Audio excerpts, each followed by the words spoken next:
नमस्कार मित्रों, स्वागत है आपका आपके YouTube channel student tuition classes में। चलिए आज हम 12th क्लास मैथ एनसीईआरटी के सेकेंड चैप्टर प्रतिलोम त्रिकोणमिति फलन के एक्सरसाइज 2.1 के सभी क्वेश्चनों को सॉल्व करेंगे। चलिए क्वेश्चन हमारे निम्न के मुख्य मान ज्ञात कीजिए।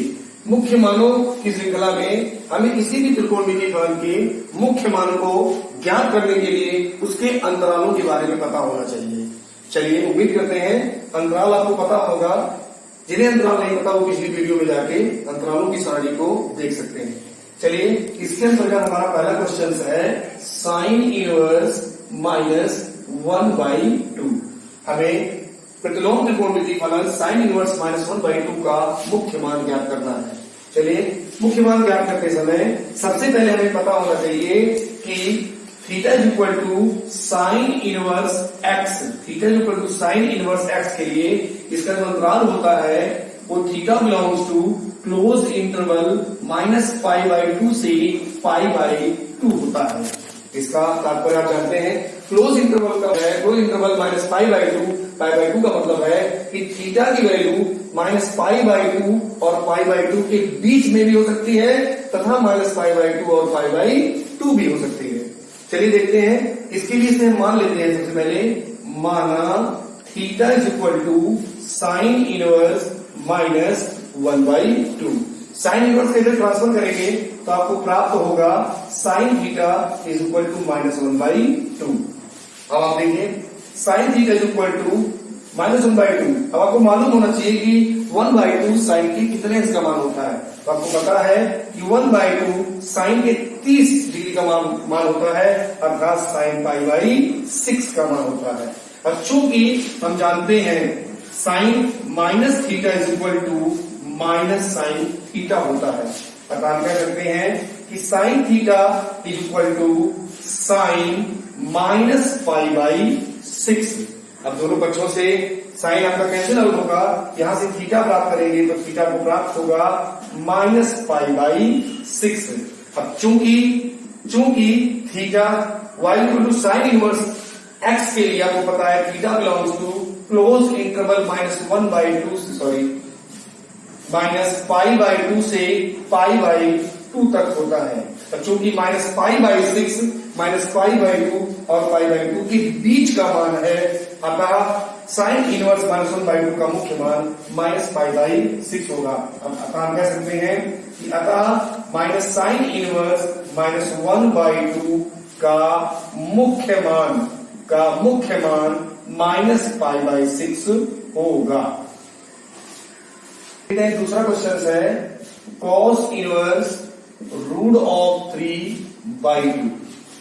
चलिए इसके मुख्य मान के लिए मान लेते हैं माना theta is equal to cos inverse √3/2। We know that, हम जानते हैं कि cos inverse x theta is equal to cos inverse x का जो मुख्य मान होता है वो theta belongs to close interval 0 to 5 होता है।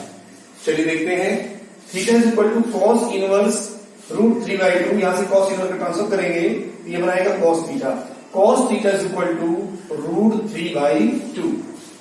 आगे cos theta is equal to, अब आपको पता होना चाहिए कि √3/2 cos के कितने अंश का मान होता है। हम जानते हैं √3/2 cos के 30 अंश का मान होता है, अतः हम लिख सकते हैं √3/2 को लिख सकते हैं cos 30, यानी cos 30 का मतलब होता है cos π/6, अर्थात थीटा इज इक्वल टू π/6। अब थीटा इज इक्वल टू π/6 ये चेक करेंगे कि क्या ये क्लोज इंटरवल 0 to π पर लाई करता है या नहीं करता। देखते हैं π/6 जो है वो 0 और π के बीच की वैल्यू है, अतः हम कह सकते हैं कि cos इनवर्स √3/2 का मुख्य मान π/6 होगा। उम्मीद करते हैं समझ में आ रहा होगा। चलिए इसका तीसरा क्वेश्चन है cosec इनवर्स 2। चलिए मान लेते हैं माना theta is equal to cosec inverse 2। cosec inverse की जब ट्रांसफर कराएंगे तो ये बनेगा cosec theta is equal to 2।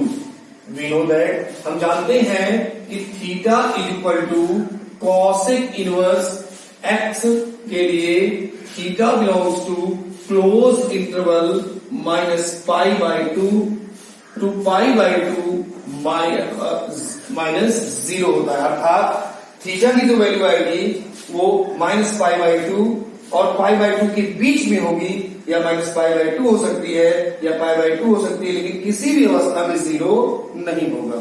अतः आइए देखते हैं, cosec theta is equal to 2 दिया गया है, तो सबसे पहले हम चेक करेंगे कि जो 2 है वो cosec के कितने अंश का मान है। हम जानते हैं तो cosec के 30 अंश का मान होता है, अतः हम इसको लिख सकते हैं cosec π/6। यहां से थीटा ज्ञात करेंगे तो थीटा इज इक्वल टू होगा π/6। अब यहां देखते हैं थीटा इज इक्वल टू π/6 इसे सेटिस्फाई करता है या नहीं। हम देखते हैं π/6 -π/2 और π/2 के बीच का मान है, या दूसरे शब्दों में आप कह सकते हैं कि आप जानते हैं कि पाई की वैल्यू 180 होती है। 180 को आप 6 से डिवाइड करेंगे तो आपको थीटा इज इक्वल टू 30 अंश प्राप्त होगा, 30 डिग्री। अब यहां पे देखिए ये क्या है, ये है -90 से 90 के बीच में। तो आप जरा विचार कीजिए, 30 अंश आ रहा है, इधर आप जाएंगे इधर -80 -70 -60, फिर आगे प्लस में जाएगा तो 0 30 45, यानी आप देख सकते हैं स्पष्टतया कि थीटा इक्वल टू π/6 -π/2 और π/2 के बीच का मान है। अतः हम कह सकते हैं कि cosec इनवर्स 2 का मुख्य मान π/6 होगा। आपका tan इनवर्स -√3। चलिए इसके लिए हम मान लेते हैं, माना tan inverse -√3 is equal to theta. tan transfer करेंगे तो आप पाएंगे tan theta is equal to -√3। चलिए इसके लिए आपको पता है कि theta is equal to tan inverse x होने पर theta belongs to open interval -π/2 से π/2 तक। चलिए देखते हैं, tan theta is equal to -√3। आपको पता होना चाहिए कि √3 tan के कितने अंश का मान होता है। आप जानते हैं कि √3 tan के 60 अंश का मान होता है, और 60 को लिख सकते हैं tan π/3। चलिए वी नो दैट, हम जानते हैं कि tan -θ is equal to -tan theta होता है। अतः आप लिख सकते हैं कि tan theta is equal to tan -π/3। यहां से थीटा निकालेंगे तो थीटा इज इक्वल टू आपको प्राप्त होगा -π/3। आप चेक कर सकते हैं -π/3 ये है आपका theta belongs to open interval -π/2 से π/2 तक। इसका मतलब आप जानते हैं कि theta is equal to tan inverse x होने पर थीटा का जो मान है वो -π/2 और π/2 के बीच का कोई मान हो सकता है। इस मान के लिए ना तो -π/2 इसका मान होगा और ना ही π/2 होगा। चलिए देखते हैं कि -π/3 ये इन दोनों के बीच का कोई मान है या नहीं। इसके लिए आप चेक कर सकते हैं, आप जानते हैं पाई 180 को 3 से डिवाइड करेंगे तो आपको मिलेगा 7, यानी -60 डिग्री। -60 डिग्री, और ये क्या होता है -90 डिग्री, ये क्या होता है +90 डिग्री। आप देख सकते हैं कि इधर दाहिनी तरफ -90 -80 -70 -60, आप देख सकते हैं कि -60 जो है वो -π/2 और π/2 के बीच का मान है। अतः यहाँ पे हम कह सकते हैं कि tan इनवर्स -√3 का मुख्य मान -π/3 होगा। चलो इसी क्रम में पांचवा क्वेश्चन देखते हैं। पांचवा क्वेश्चन से हमारा cos इनवर्स -1/2। चलिए इसके लिए मान लेते हैं, माना theta is equal to cos inverse -1/2। cos inverse को इधर ट्रांसफर करेंगे तो आपको प्राप्त होगा cos theta is equal to -2। आपको पता है कि theta is equal to cos inverse x होने पर थीटा वो बिलोंग्स करता है क्लोज इंटरवल 0 to π। चलिए cos theta is equal to -1/2 यहां से आप cos थीटा निकालेंगे तो -1/2 आपको पता है -1/2 ये होता है cos 60 का मान। cos 60 का मतलब होता है cos π/3, सॉरी cos π/3। चलिए आगे देखते हैं cos theta equal to minus cos π/3। We know that, हम देखते हैं कि यहां से जो मान cos π/3 आ रहा है ये निगेटिव आ रहा है -π/3, और -π/3 किसी भी अवस्था में 0 और पाई के बीच का मान नहीं हो सकता। अतः हम इसे किसी और चतुर्थांश में जाकर चेक करेंगे जहां ये उसको सेटिस्फाई करे। आपको पता होगा चतुर्थांशों की सारणी आपको पता होगी। ये आपका फर्स्ट क्वाड्रेंट होता है, ये सेकंड होता है, ये थर्ड होता है और ये फोर्थ होता है। इसमें सभी त्रिकोणमितीय अनुपात धनात्मक होते हैं, पॉजिटिव होते हैं, और यहाँ पर आपका साइन और कोसेक ये पॉजिटिव होता है। इसके अलावा शेष जो त्रिकोणमितीय अनुपात होते हैं वो नेगेटिव होते हैं, जबकि थर्ड में आपका tan और cot ये पॉजिटिव होता है और शेष बचे हुए सभी नेगेटिव होते हैं। यहाँ फोर्थ में cos और sec पॉजिटिव होता है और शेष सभी मान नेगेटिव होते हैं। अब यहाँ देखिए माइनस cos थीटा आपका कहाँ जा रहा है, आपका द्वितीय चतुर्थांश में जा रहा है। अतः आप लिख सकते हैं कि cos theta is equal to minus cos theta को आप लिख सकते हैं cos 180 minus theta cos pi minus π/3। चलिए इस श्रेणी में आप लिख सकते हैं cos theta is equal to cos pi minus π/3, 3 pi minus pi 2 pi, यानी लिख सकते हैं cos 2 पाई/3। यहां से आप थीटा निकालेंगे, थीटा इक्वल टू आपको प्राप्त होगा 2 पाई/3। अब आप यहां से चेक कर सकते हैं कि थीटा इक्वल टू 2 पाई/3 इस मान को सेटिस्फाई करता है या नहीं। आप देखिए कि 2 पाई/3 ये 0 और पाई के बीच का कोई मान हो सकता है। कैसे, आप चाहें तो अंश में भी इसको तोड़कर चेक कर सकते हैं। 180 को आप 3 से डिवाइड करेंगे तो आपको मिलेगा 60, 60 को 2 से गुणा करेंगे तो आपको मिलेगा 120 अंश। और ये क्या था 0 और ये क्या है 180 अंश। तो आप देख सकते हैं कि 120 अंश जो है वो 0 और 180 के बीच का ही कोई मान है। अतः हम कह सकते हैं कि cos इनवर्स माइनस 1/2 का मुख्य मान 2 पाई/3 होगा। आइए देखते हैं नेक्स्ट क्वेश्चन। 6 नंबर है tan इनवर्स -1। चलिए इसके लिए मान लेते हैं, माना tan inverse -1 is equal to theta. tan का ट्रांसफर करेंगे तो आपको प्राप्त होगा tan theta is equal to -1। आप जानते हैं कि theta is equal to tan inverse x होने पर थीटा बिलोंग्स करता है क्लोज इंटरवल -π/2 से π/2 तक। चलिए देखते हैं tan theta is equal to -1।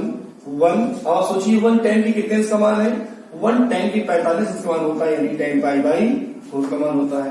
आप जानते हैं कि tan minus theta is equal to -tan theta होता है।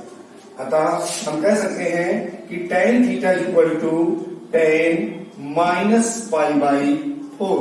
यहां से थीटा ज्ञात करेंगे तो थीटा इज इक्वल टू आपको प्राप्त होगा -π/4। आप जानते हैं कि -π/4 वो -π/2 और π/2 के बीच का ही कोई मान हो सकता है। अतः हम यहां से कह सकते हैं कि tan इनवर्स -1 का मुख्य मान -π/4 होगा। उम्मीद करते हैं समझ में आ रहा होगा। यदि आपको किसी भी क्वेश्चन में कोई शिकायत है, कोई चीज नहीं समझ में आई है, तो आप इसे कमेंट बॉक्स में लिख सकते हैं। चलिए देखते हैं नेक्स्ट क्वेश्चन की तरफ। देखते हैं अगला क्वेश्चन, 7वां क्वेश्चन हमारा sec इनवर्स 2/√3। चलिए इसके लिए मान लेते हैं, माना sec inverse 2/√3 is equal to theta. Sec transfer करेंगे, ये बनेगा sec theta is equal to 2/√3। आप जानते हैं कि theta is equal to sec inverse x होने पर थीटा बिलोंग्स करता है क्लोज इंटरवल 0 to π, जिसमें किसी भी अवस्था में -π/2 नहीं हो सकता। यानी theta belongs to close interval 0 to pi instead of pi by 2। चलिए देखते हैं sec theta is equal to 2/√3। 2/√3 sec के कितने का मान होता है? देखिए आप इसको उल्टा करके भी मान जान सकते हैं। सेक थीटा का अपोजिट होता है कॉस थीटा, इसका अपोजिट करेंगे √3/2, अर्थात cos theta is equal to √3/2। तो cos theta is equal to √3/2, cos के कितने का मान होता है? कॉस के 30 अंश का मान होता है। अतः हम कह सकते हैं कि 2/√3 सेक के 30 अंश का मान होगा। 30 अंश को लिख सकते हैं हम लोग सेक पाई बाई 6।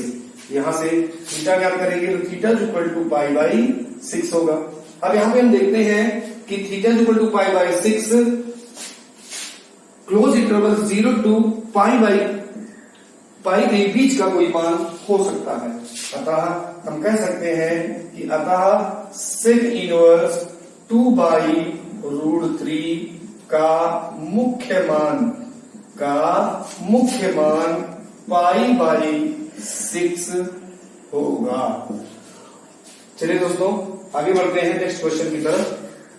हमारा 8वां कॉट इनवर्स √3। चलिए मान लेते हैं, माना cot inverse √3 is equal to theta. Transfer करेंगे तो cot theta is equal to √3। आपको पता है कि theta is equal to cot inverse x होने पर थीटा बिलोंग्स करता है आपका open interval 0 to pi. Open का मतलब आप जानते हैं कि थीटा जो है वो ना तो 0 होगा ना पाई होगा, बल्कि इन दोनों के बीच का कोई एक मान हो सकता है। चलिए देखते हैं cot theta is equal to √3। Cot की कितने अंश का मान होता है? √3 जो है वो कॉट के 30 अंश का मान हो सकता है, होता है। अब हम लिख सकते हैं कॉट 30 को लिख सकते हैं कॉट पाई बाई 6। अब यहां से थीटा ज्ञात करेंगे तो थीटा इज इक्वल टू होगा पाई बाई 6। अब यहां देखते हैं पाई बाई 6 जो है वो 0 और पाई के बीच का कोई मान हो सकता है। अतः हम यहां कह सकते हैं कि अतः कॉट इनवर्स √3 का मुख्य मान पाई बाई 6 होगा। चलिए आते हैं नेक्स्ट क्वेश्चन की तरफ। cos inverse -1/√2। चलिए मान लेते हैं, माना cos inverse -1/√2 is equal to theta. तो cos theta is equal to -1/√2। आपको पता है कि theta is equal to cos inverse x होने पर थीटा बिलोंग्स करता है क्लोज इंटरवल 0 to पाई में। चलिए देखते हैं cos theta is equal to -1/√2। तो cos theta is equal to -1/√2 cos के 45 अंश का मान होता है। अतः हम इसको लिख सकते हैं cos पाई बाई 4। देखिए अगले cos theta is equal to, आपको पता है माइनस cos थीटा इक्वल होता है cos 180 यानी पाई माइनस थीटा के। तो cos pi minus theta is equal to minus cos theta. यहां लिख सकते हैं cos pi minus pi by 4। अब यहां से cos theta is equal to cos 4 pi minus pi यानी 3 पाई बाई 4। अब यहां से थीटा निकालेंगे तो आपको प्राप्त होगा 3 पाई बाई 4। अब यहां से आप देख सकते हैं कि 3 पाई बाई 4 और 0 और पाई के बीच का कोई एक मान हो सकता है। अतः हम यहां से कह सकते हैं कि cos इनवर्स -1/√2 का मुख्य मान 3 पाई बाई 4 होगा। आइए नेक्स्ट क्वेश्चन पे चलते हैं। चलिए अगला क्वेश्चन देखते हैं 10 नंबर। क्वेश्चन है कॉसेक इनवर्स -√2। चलिए मान लेते हैं, माना cosec inverse -√2 is equal to theta. यहां से कॉसेक का ट्रांसफर होगा, बनेगा cosec theta is equal to -√2। आप जानते हैं कि theta is equal to cosec inverse x होने पर थीटा बिलोंग्स करता है close interval minus pi by two pi by two instead of zero. चलिए आगे देखते हैं। आगे लिखा है cosec theta equal to minus. अब आप चेक करिए √2 कॉसेक के कितने अंश का मान होता है? √2 कॉसेक के 45 अंश का मान होता है। अतः हम लिख सकते हैं कॉसेक 45 को पाई बाई 4। चूंकि आपको पता है कि cosec minus theta is equal to minus cosec theta. देखिए माइनस वाले फार्मूलों में अगर आपको ना पता हो तो आप ध्यान रखिए कॉस और सेक माइनस में पॉजिटिव होते हैं, बाकी सब नेगेटिव होते हैं। अर्थात अगर साइन माइनस थीटा है तो ये होता है माइनस साइन थीटा, अगर कॉस माइनस थीटा है तो ये होता है प्लस कॉस थीटा, अगर टेन माइनस थीटा है तो ये होता है आपका माइनस टेन थीटा, अगर कॉट माइनस थीटा है तो ये भी होता है आपका माइनस कॉट थीटा, अगर सेक माइनस थीटा है ये होता है आपका प्लस सेक थीटा, और यदि कॉसेक माइनस थीटा है तो ये होता है माइनस कॉसेक थीटा। यानी कॉस और सेक पॉजिटिव, बाकी सब निगेटिव। चलिए आते हैं, हम यहां लिख सकते हैं cosec theta equal to minus cosec theta को लिख सकते हैं कॉसेक माइनस थीटा। अब यहां से थीटा निकालेंगे तो थीटा इक्वल टू आएगा माइनस पाई बाई 4। अब चूंकि माइनस पाई बाई 4 ये माइनस पाई बाई 2 और पाई बाई 2 के बीच का कोई मान हो सकता है, अतः यहां पे हम कह सकते हैं कि कॉसेक इनवर्स माइनस √2 का मुख्य मान माइनस पाई बाई 4 होगा। धन्यवाद। वीडियो नेक्स्ट पार्ट में बनाई जाएगी। चूंकि वीडियो लंबा हो जा रहा था अतः इसके शेष बचे हुए सवालों को हम लोग इसके अगले पार्ट्स में बताएंगे। धन्यवाद।